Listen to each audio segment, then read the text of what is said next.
त्रिदलं त्रिगुणाकारं त्रिनेत्रं च त्रयायुधं त्रिजन्मपापसंहारम् एकबिल्वं शिवार्पणम् त्रिशाखैर्बिल्वपत्रैश्च ह्यच्छिद्रैः कोमलैः शुभैः शिवपूजां करिष्यामि ह्येकबिल्वं शिवार्पणम्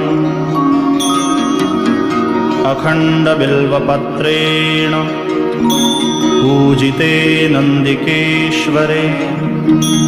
शुध्यन्ति सर्वपापेभ्यो ह्येकबिल्वं शिवार्पणम् शालिग्रामशिलामेकां विप्राणां जातु